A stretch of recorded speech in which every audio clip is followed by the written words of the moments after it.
I'm Liza Bernard, and on behalf of the Norman Williams Library, I welcome you to this evening's event. And first of all, I wanted to thank Lori Mitchell, who has not come upstairs and won't come upstairs right now. She is the brains behind this amazing Read, Cook, Eat cookbook group. And without her steadfast shepherding it, you wouldn't be celebrating your first founder. For those of you who have been participating, it's been a whole year, which is pretty amazing. For those of you who don't know, the Read, Cook, Eat group is a monthly gathering of food enthusiasts that explore the foods of the world. Sometimes they choose cookbook, like tonight, to focus on, and other times they just choose a place. They've done Peru, Greece, Irish, vegan, and next month they're going to focus on Thai food, and they meet the third Tuesday at 6 o'clock. Tuesdays are the night that the library is open late, so it makes it easy.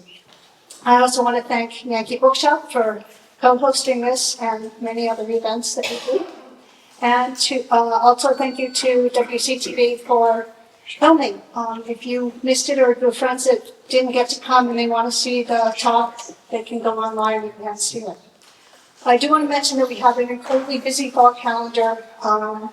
Family movie night is this Friday, Harry Potter #1 on the big screen up here. It's really fun. Our next Library After Hours is next Thursday, and it's going to be a fun and fundraising bingo night, which we've never done before. And the last week of September, we have an event on understanding AI with Brian Dellinger, who works in IT at Douglas Geisel School of Medicine. We have lots going on in October. That's just September still. We have lots going on in October. I'm only going to mention one because it's a cookbook, and you guys are cookbook fans. And that's Jazimbo and Prada. We'll be here on Saturday, the 11th of October at 1 o'clock. It is going to be, well, history tells us that the cookbook events are a full house. It's first come, first served, so get here early if you want to see it. That's it for announcements. But tonight I want to welcome Jenna Rice and Nora Rice, who are sisters who grew up on a farm in Heartland. They worked with the dairy cattle and helped their parents in the garden from a very young age. And then after finishing school, Jenna stayed in Vermont, where she settled on a homestead and began a career in creative marketing and photography, working primarily with Vermont food and beverage brands. And Nora went off and attended culinary school in England and then worked in restaurants all over the world, from Ireland to New Zealand, and a few stops in between, and then returned stateside to open her own catering company, which is Roaming Roots Kitchen. I love the name. And it's a mobile kitchen built in an old Chevy school bus. Hopefully we'll hear more about their past experiences.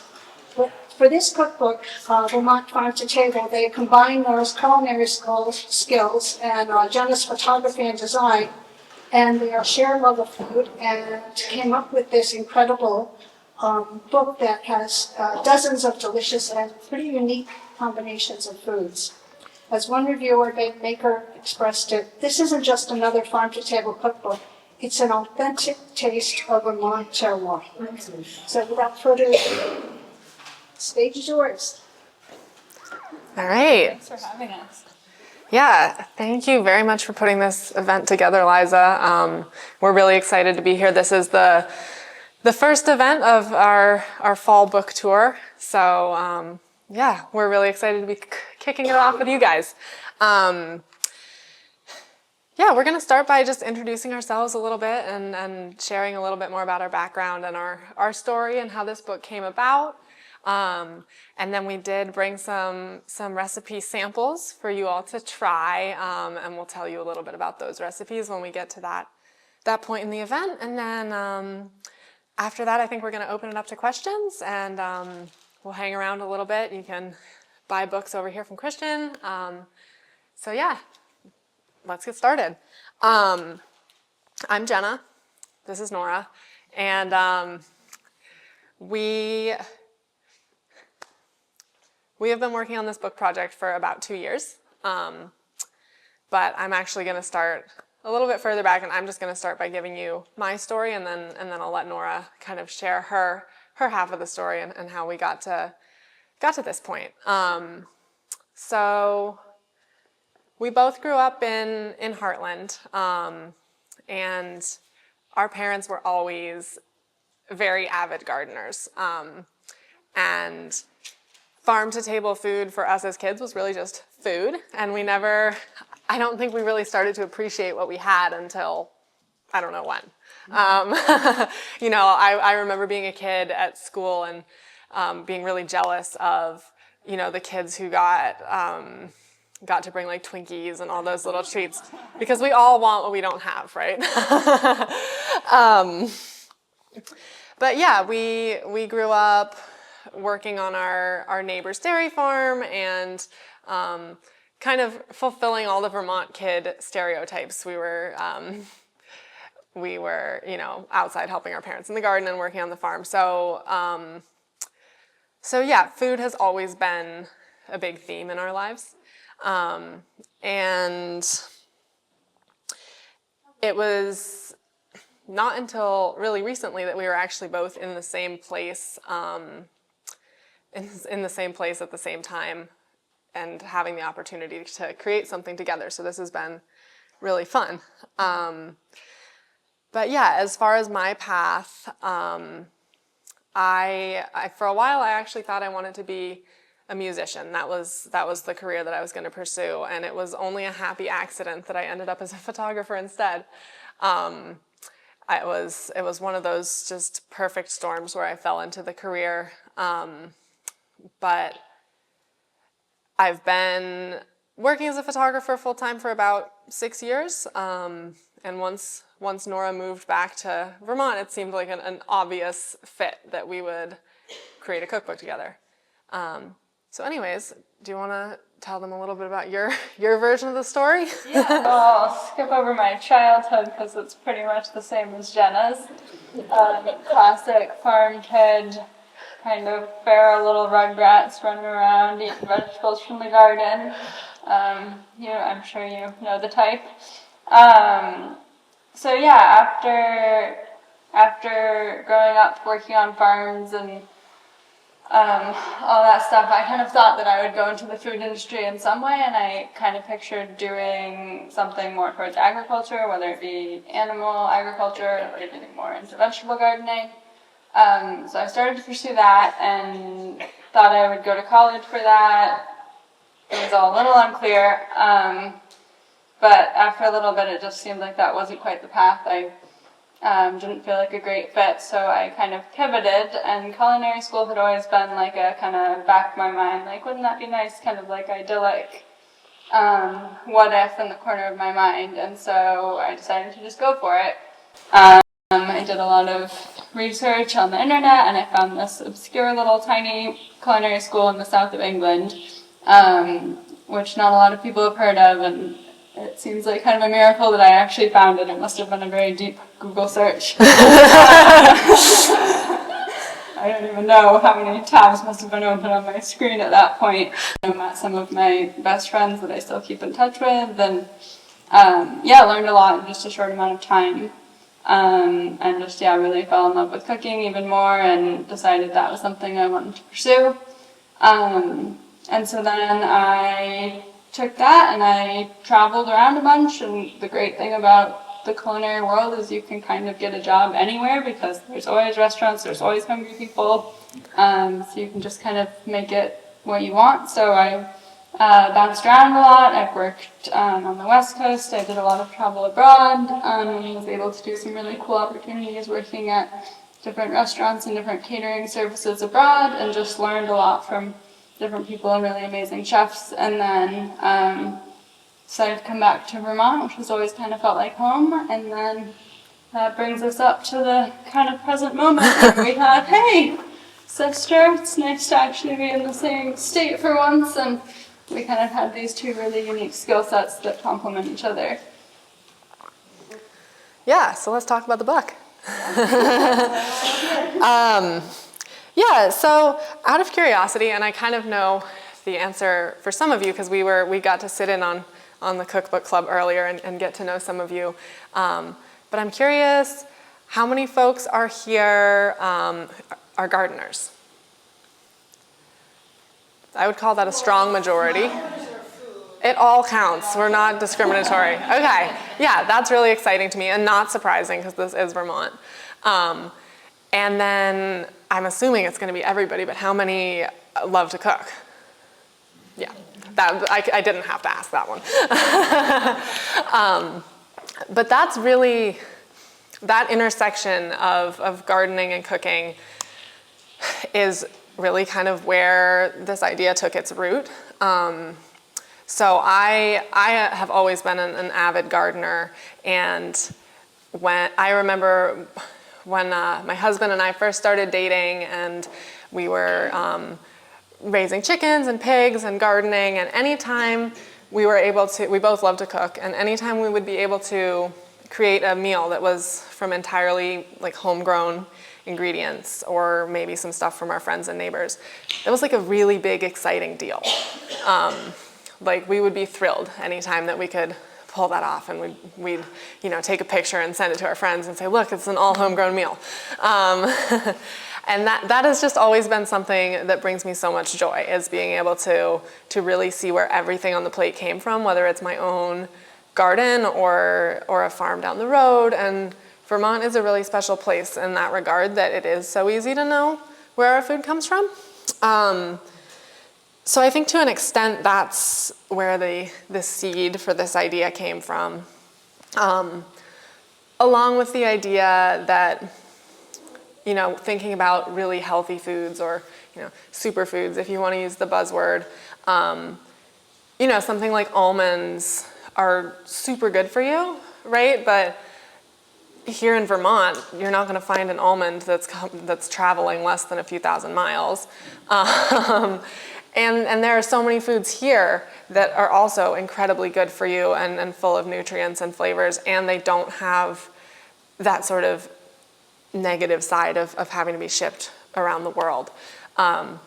So I was finding myself really intrigued by the idea of creating these meals that are not only healthy for us, but also healthy in a more holistic sense, healthy for the environment and the workers harvesting the food. Do you want to speak a little bit more about sort of your inspiration for the idea? Yeah, so we kind of got it in our heads that we wanted that to be the theme of it, is like really focus on food that can be grown in Vermont, that you can either grow yourself or that you can pretty easily find at a farmer's market. And obviously we threw a little salt and pepper and oil in there just to make it easier on ourselves. But other than those two things, we really kept it only things that you can easily find in Vermont. And we kind of went back and forth and decided how strict we wanted to be on that. Like certain things like wheat, like sure you can grow it in Vermont, but like how many of our friends and family do we actually know that are like doing that and actually getting enough to cook with and have it be a staple? So we decided we wanted to not just do the like technically you can grow it in Vermont, but we really wanted it to be like, what your average home gardener, people that are just working full time and just have a little bit of time to devote to their gardens could actually achievably do. So that was the kind of idea that we had in our heads. And then that meant that I had to actually make recipes that used all the ingredients you can grow in Vermont, which is something I hadn't really done before. And kind of seemed like it would be a challenge at first. I was like, okay, good idea, no lemons, sure. But actually what I found was I think it actually made the whole writing process a lot easier, because I'm one of those people where I'll get bogged down if I have unlimited options. I just see all the options and I can't narrow it down. So I think having those kind of stricter parameters made it so much easier for me to actually sit down and just have a starting point to just get something out. So that was kind of how we started, and then we just went from there. I would come up with an idea for a recipe, test it a few times, get it where I was happy with it, and then I'd put it in my car and drive the 15 minutes over to Jenna's studio and set up all the lights, and you can talk more about that photography process. Yeah, I mean, it was definitely getting started. This is our first book, and we did not have a publishing deal when we started this project. We we really started out because we wanted to do this, and if we didn't get a publisher, we were going to self-publish. But this was something that felt really important to us that we wanted to do, and it was a passion project. So Nora started developing recipes, and we would photograph them and kind of maybe write them down in an organized form, maybe not so much. That one came back to bite us. But yeah, we slowly plugged along and eventually got to the point where we felt like we had enough of a manuscript that it was worth pitching to publishers, and we felt really lucky to get picked up and have a publisher, Hatherley Press, want to work with us, which has been a really wonderful learning experience. Absolutely. Steep-ish learning curve, but really cool to learn on the go in that way. Yeah, and then basically it was time to grind through the recipes and test them all, which, I mean, I say grind, that's not a fair word. It wasn't that much of a burden. I did most of the testing because Nora, she knew too much. She couldn't test them because she just, she would make it work no matter what. So someone with a little bit more of an ordinary amount of culinary skill had to test them, and that was left to me and some of our friends. It certainly took a village. But yeah, it all came together. So I think, is there anything else you want to say on that before we shift gears to some samples? No, I think, yeah. Okay. Yeah, so I think our main focus here is that we wanted to share some samples with you all, and Nora's going to talk a little bit about each of the recipes and what went into it, and I'm going to get up. Is it going to mess up my mic if I go grab the trays and kind of walk them around? Okay. So I'm gonna walk some samples around, and Nora's going to talk about them a little bit, and anyone who wants a little snack can snack. Yeah, what are you starting with? Do you have a recommendation? I just go savory then sweet. I'll start with the caprese skewers. I mean, not sure how long I can talk about crazy savor. This is one of the simplest recipes in the book, and also one of the most classic. We felt like we had to include it because everyone in Vermont is growing tomatoes. They're one of the nicest trees. All right. Samples? And we have so many Anybody? farmers doing different cheese, different mozzarella, burrata, that kind of thing. So we felt like we had to include it, even though it's one of the simpler ones, but we wanted to put a little twist on it. So our recipe has a garlicky, jalapeno, kind of spicy herb oil that you toss the cheese in or drizzle on top. So we just wanted to put a fun twist on it, and yeah, I really don't know how much more I can say. Yeah. Brand of mozzarella that you like, especially? I love the Maple Brook. I don't know if you have there. Yeah, they make really nice. They're burrata. Sample?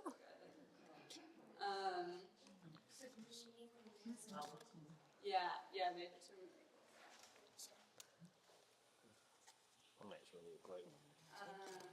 what else can I say on that? Did you ever make your own mozzarella? I actually haven't. No, cheese. I have. Yeah, I've made ricotta. Samples? Yeah, ricotta's 2 steps. One and done. Thank you so much. Yeah, there's some cool cheese books out there as well. Thank you. Thanks so much. It's beautiful.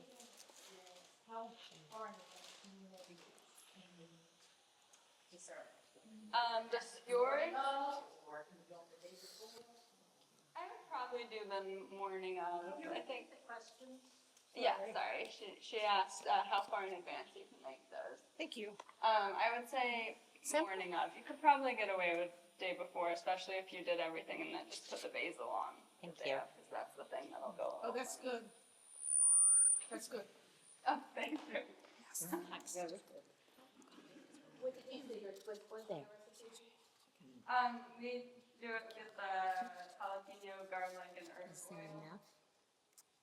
oftentimes I'll see it with just like a balsamic drizzle or something. But. Do you have a favorite cooking device?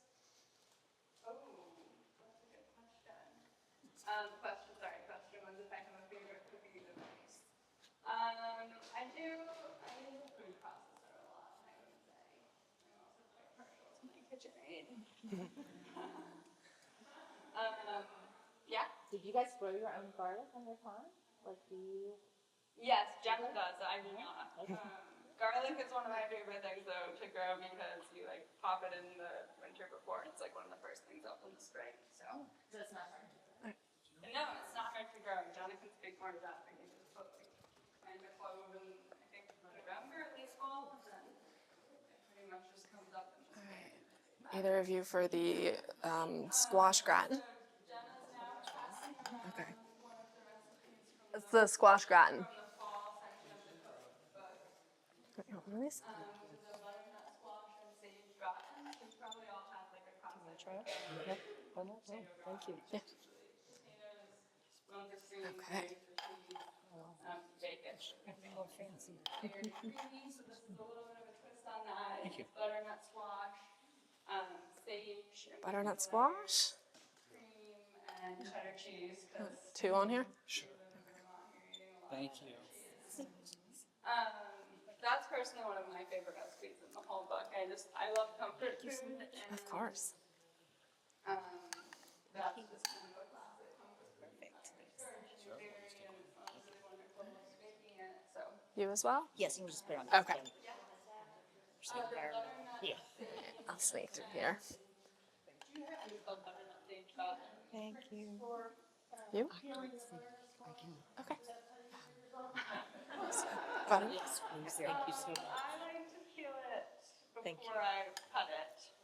Thank you. Do round them? Yeah, I peel the whole thing before I cut it because it's less. You want to do? Yes. I want a small dinner. A Small one? This one? That's a small. Hey, I'll take one. Thank you. Just kidding. Yeah. Looks delicious. My trick is always to use a white. I tend to cut stuff straight. Yeah, that's a wide Feel it? Thanks. I was looking for. Butternut squash and sage gratin. Anyone else? Did I miss anyone? Do you all want samples? Okay. Here. I just want to try this one. You still, which one? There's a whole other plate, so don't be shy. Yeah.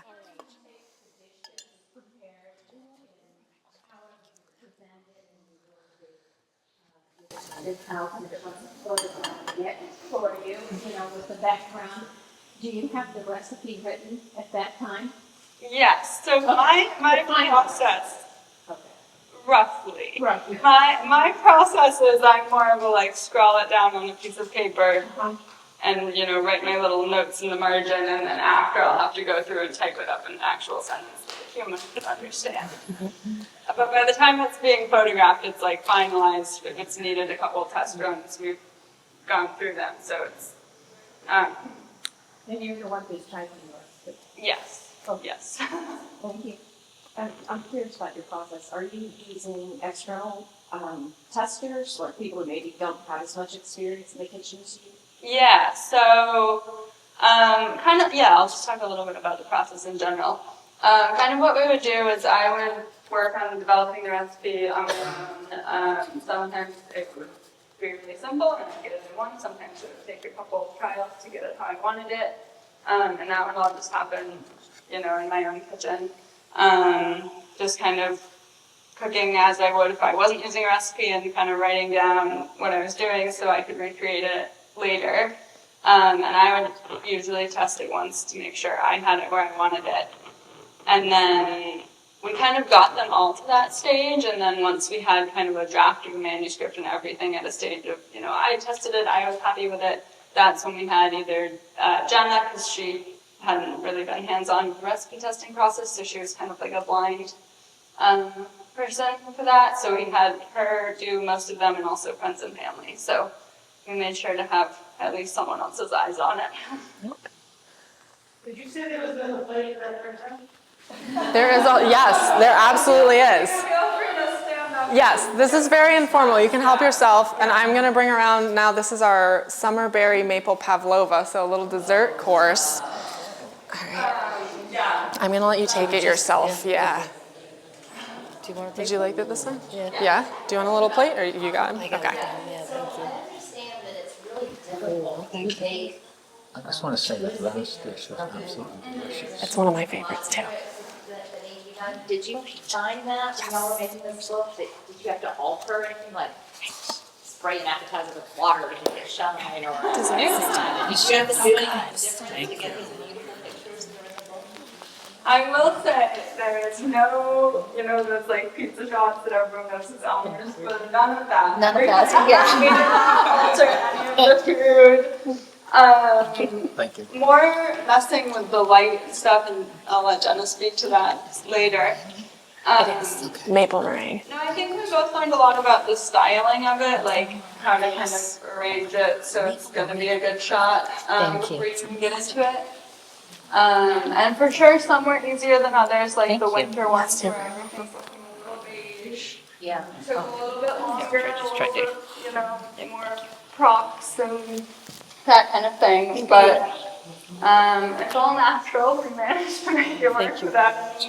Beautiful. Yeah. Thank you. Thank you so much. So the one John's passing around now is the summer berry pavlova, which I'm sure everyone's had. The pavlova, but our twist on it is the maple sugar. I know. You can take them both. There's extras. Yeah. Yeah, because normally pavlovas are just like a little bit too much sweet, and that's it. And I'm not a huge sweet person. So I love the complexity of the maple flavor in there across the board. And yeah, that's a pretty, it's like, it comes off as very impressive, but honestly it's so easy to make. It's like 2 ingredients and you can make it. Do you want to answer that photography question better than I did? Yeah, can you say it again? Yeah, just how... Oh, how much did we doctor the dishes? We don't. And also any tips you have on the Oh, absolutely. Yeah. Yeah, so I would say everything that we photographed, we ate afterwards. So nothing was doctored to the point of being impalatable. There are certain times when we would use a torch to get a little bit more golden brown around the edges of a pork chop or something like that. But everything was the real dish in the photographs, and as it would be made, just maybe with a little bit more attention towards styling. As far as photography tips, yeah. The big one I would say is if you have a nice big window in your home, set yourself up right in that window. So really the key to making food look good is that you want light to be coming in from the side. So if it's coming straight on, it's going to be kind of flat and washed out. And if it's coming from behind, it's going to be kind of dark. So if it's coming from the side, you get this nice soft light sort of kissing the side of the food and wrapping around. So if you have your window and your food, and then yourself facing your shoulder to the window and your front facing to the food, that's going to be your nicest lighting setup. And you want nice soft light. So a cloudy day is actually a really good thing, sort of a lightly cloudy day. You don't want to be, when I'm working all the time, I'll get a cloudy day and I'll get a client who will say, do you want to reschedule because it's cloudy? And I say, no, I am so grateful that it's cloudy because it makes my job a lot easier. Yes, so I have kind of a collection of props in my studio, and I like to keep an eye out if I stop by an antique store or a thrift store for anything that's kind of unique and has some character. So we have some old sort of worn, tarnished silverware that I think are just absolutely beautiful in the background. And plates, I try to keep an eye out for handmade plates, different glassware. So I have a pretty good collection of things to pull from. And then mostly what I do for my work is food photography. So my studio is primarily set up for food. So I have quite a few different backdrops as well that are, range from looking like fake wood to a variety of different sort of countertop looking backdrops. And I have some homemade ones as well. Do you photograph for King Arthur? I do not photograph for King Arthur. I would love to. That would be a very fun job. Yeah. For Nora, you mentioned you enjoy cooking with maple syrup. Were there any other ingredients in here that you just really sort of fell in love with that you hadn't really used before? Or, yeah. Yeah, that's a good question. I would say apple cider vinegar makes its way into a lot of the recipes because that was, a lot of recipes need just a little hint of acid to just kind of lift the flavor. And normally I would just go straight to lemons or something like that. So yeah, I ended up relying on apple cider vinegar a lot. And yeah, the maple sugar is probably another big one. Trying to think of other things that show up a lot. I think there's a lot of potatoes in there, but everyone loves potatoes. Just a Yeah. question for you. Was there a time when either you were tempted to or you actually did say, ooh, I really like that dish. Maybe I'll tell her the photos didn't turn out and I can have it again. Oh, I'm sure there were many times I was tempted. I'm trying to think. I definitely selected, when it came to recipe testing, I definitely selected ones that I wanted to eat. More times that you would think the photos weren't turning out good, and then we would kind of finish and be able to finally eat our lunch that we'd been like staring at waiting for photograph. Eat lunch, take a breath, look back at the photos, and be like, oh, these are actually great. That is very true. Yeah. I have a question, also a comment. Most cookbooks or many cookbooks are broken down into your appetizer, your main meal, and your desserts. And I love how yours is broken up into the seasons because that's true of farm to table is you're eating seasonally. So is that a collaborative idea that both of you came up with? I think we both were kind of in agreement from the start that was really an important part of how we wanted it to be organized. One thing that was really important to us that I have felt frustrated with sometimes when working from farm to table recipes elsewhere is that they can feel somewhat inaccessible. And we really wanted these to feel like something you could make on a Friday night. So we both chose our ingredients with that in mind as being something you could just find at your local co-op, your local farmer's market. And we also organized it in a way that would have everything that you needed hopefully available and easy to find. And the other part was I noticed you used a lot of pepitas, pumpkin seeds, and now I know why, because it was probably in turn of using like almonds or another, punch factor. Yeah. That makes sense. That was one of my favorites. Oh, yeah. Sprinkle in soups or salads. So. I feel like they're kind of underrated too. There's a lot of like unsung heroes in there that we're trying to give a little boost to. Yes. Yeah. we need to assign who's calling on people. We'll work on it. Okay, number one, number two. I noticed a couple recipes had like a winter savory or a summer savory. I'm not familiar with those. Are these just flavors that you can, spices, herbs that you can get somewhere? Or? Yeah, they're perennial, so they'll bounce right back if you have it in your herb garden or whatever. Okay, so this isn't something you buy. It said winter savory or. You can buy it. Yeah. Yeah. It looks kind of like, I would say it looks somewhat similar to thyme. So there's an actual herb. That's It is an actual herb. Yeah. Yes. Thank you. Yeah. I thought I knew how to cook. Obviously, I'm missing a whole. It's not in everybody's garden.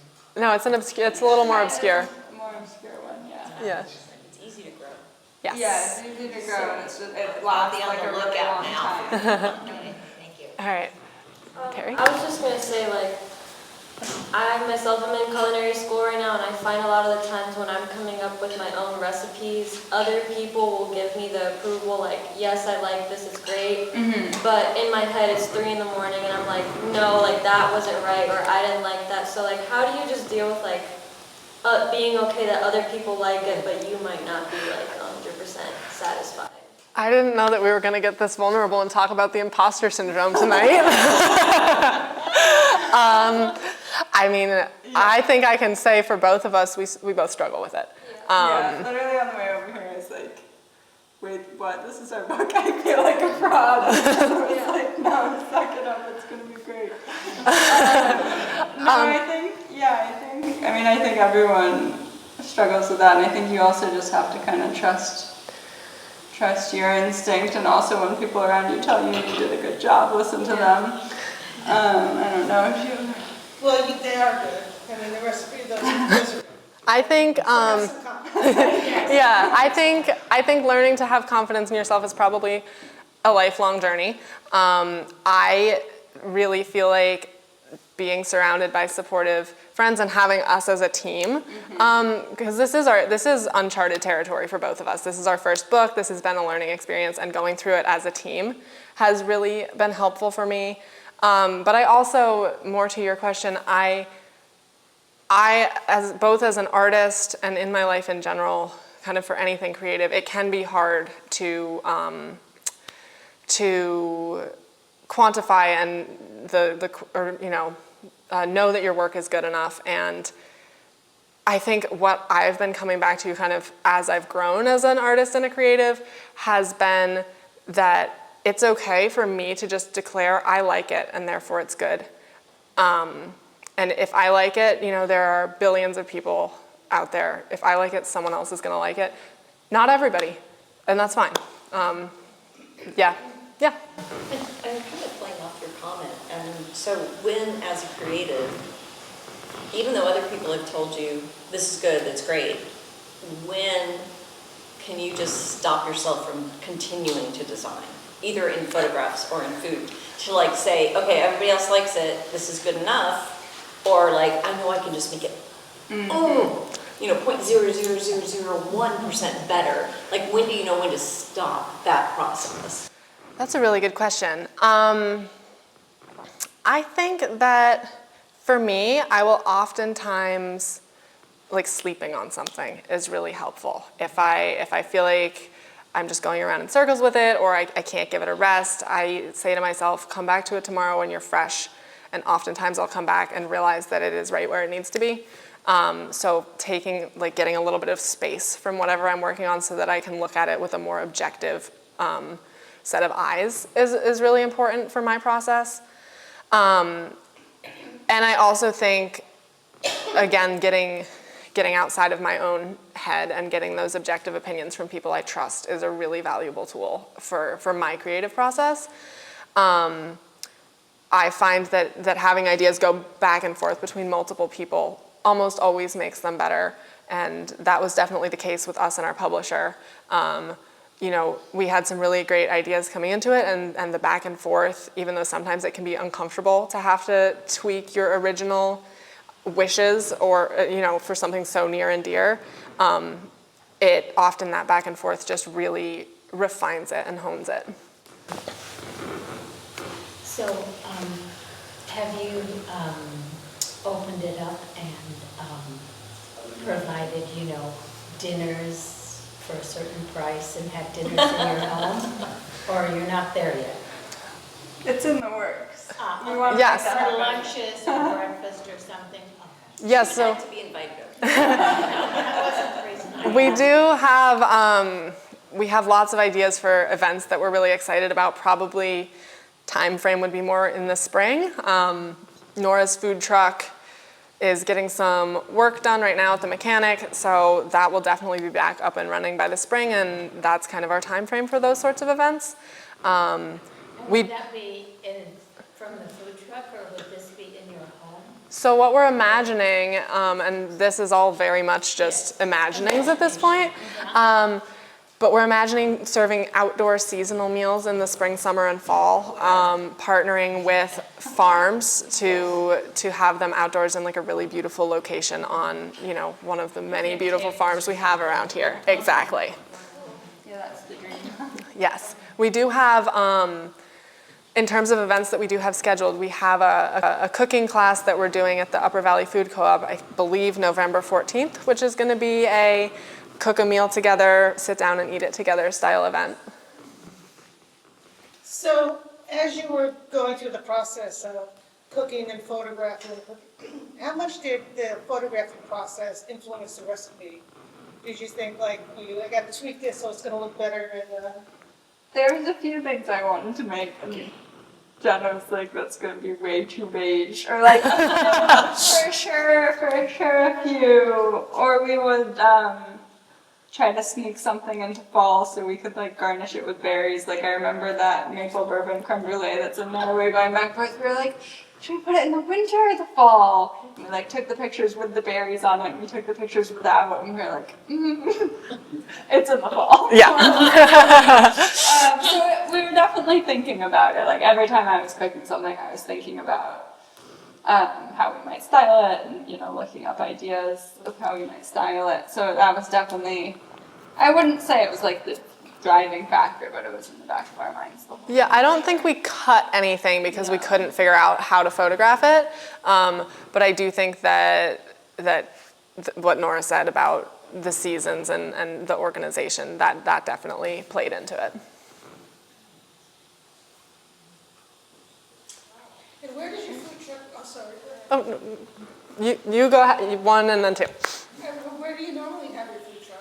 Well, so it doesn't really have a location right now because I was using it more as like catering, and then I took time off from it and traveled and stuff, so it doesn't have a location as of yet, but I figured get it up and running and then I can either just park it at my house and like sell food at farmers markets kind of thing, and then maybe doing some kind of events partnered with farms. So We have a green that has, Yeah. Lebanon has one too. yeah. All right, I go was ahead. gonna ask about the food truck. The food truck, I yeah. have a nice farm parking right off the Village Green. You can park. I'm guessing you have an Instagram they can all follow. Yes. Yes. Instagram. Yeah. Are you going to tell them what it is? Our cookbook Instagram. Actually, I don't know our cookbook Instagram. So if you, Nora's catering Instagram is at Roaming Roots Kitchen, and then we're at Vermont Farm to Table for all things cookbook related. That's our PR team, ladies and gentlemen. Thank you so much. This has been wonderful. Yes. I apologize for the squeaky mics, everybody. The cable is doing something. I don't know if it's recording. Thank you. Yeah.